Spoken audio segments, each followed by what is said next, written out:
அஸ்ஸலாமு அலைக்கும் வரஹ்மத்துல்லாஹி வபரகாத்துஹு.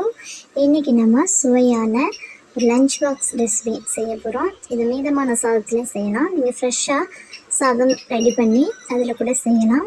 ரொம்பவே சுவையாக இருக்கும்.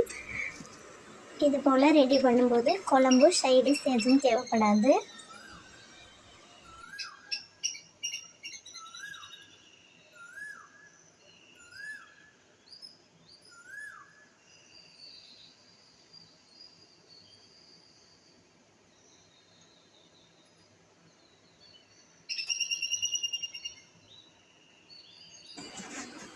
ஒரு கடாயில் எண்ணெய் சேர்த்துக்கிறங்க, வெங்காயம் சேர்த்துக்கிறங்க, பச்சை மிளகாய் சேர்த்துக்கிறங்க.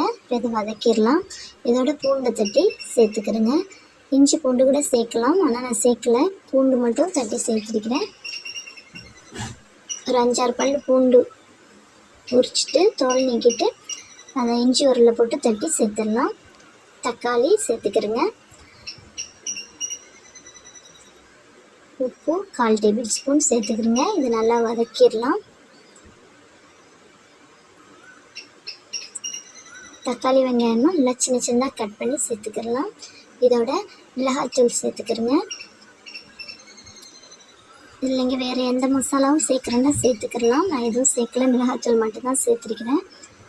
இதில் கரம் மசாலா சேர்க்குறேன்னா கொஞ்சமாக சேர்த்துக்கிடலாம். இதில் நம்ம அதிகமான பொருட்கள் சேர்க்கல, எப்போவும் நம்ம வீட்டில் இருக்கிற பொருளை வச்சு தான் நம்ம ரெடி பண்ணியிருக்கிறோம்.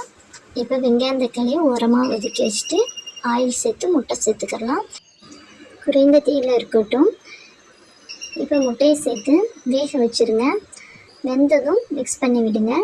தக்காளி வெங்காயத்தோட முட்டை வெந்ததும் மிக்ஸ் பண்ணி விடுங்க. நான் செய்து காட்டுறது போல் ரெடி பண்ணிக்கிறேங்க.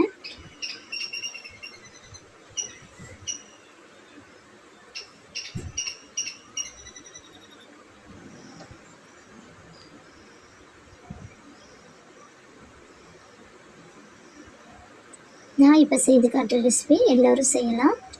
பேச்சுலர் கூட ரொம்ப ஈஸியாக செஞ்சிடலாம்.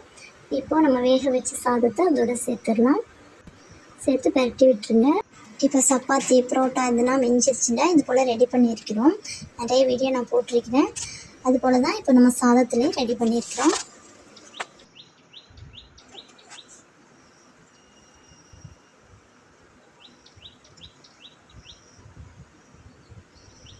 அல்ஹம்துலில்லாஹ் சூப்பராக ரெடி ஆயிடுச்சு.